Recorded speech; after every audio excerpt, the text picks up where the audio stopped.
ಇವತ್ತು ಬೆಂಗಳೂರಿಗೆ ಸಂಬಂಧಪಟ್ಟಂಗೆ ಉತ್ತರ ಕೊಡ್ತೀನಿ ಅಂತ ಉಪಮುಖ್ಯಮಂತ್ರಿಗಳು ಬಂದಿದ್ದಂಥ ಸಂದರ್ಭದಲ್ಲಿ ಮೊನ್ನೆ ನಾನು ಮಾತನಾಡಿದ್ದಂಥದ್ದು ಕೆಲವು ವಿಷಯಗಳಿಗೆ ಉತ್ತರ ಕೊಡ್ತಾರೆ ಅಂತ ನಿರೀಕ್ಷೆ ಇಟ್ಕೊಂಡಿದ್ದೆ.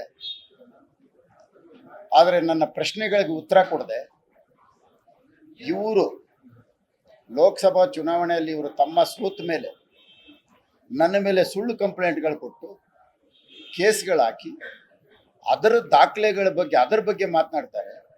ಬೆಂಗಳೂರು ಅಭಿವೃದ್ಧಿ ಬಗ್ಗೆ ಮಾತನಾಡಿಲ್ಲ, ನನ್ನ ಪ್ರಶ್ನೆಗೆ ಉತ್ತರ ಕೊಟ್ಟಿಲ್ಲ. ಹಾಗಾಗಿ ಸುಮಾರು ಮಾತುಗಳು ನಡೆದಿದೆ.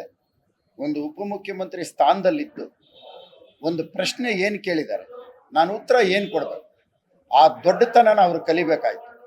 ಅದನ್ನ ಬಿಟ್ಟು ಸಣ್ಣ ಕೀಳು ಮಟ್ಟದಲ್ಲಿ ಇವರೇ ಕೇಸ್ಗಳು ಹಾಕ್ಸಿ, ಇವರೇ FIR ಹಾಕ್ಸಿ, ಇವ್ರು FIR ಎತ್ಕೊಂಬಂದು ಇವತ್ತು ಮಾತಾಡ್ತಾರೆ ಅಂದರೆ ಇಂಥವ್ರ ಕೈಗೆ ರಾಜ್ಯ ಏನಾಗ್ಬೋದು ಅನ್ನೋದು ಯೋಚನೆ ಮಾಡಬೇಕು. ಒಬ್ಬ ಶಾಸಕನಾಗಿ ನನಗೆ ಉತ್ತರ ಕೊಡಿ.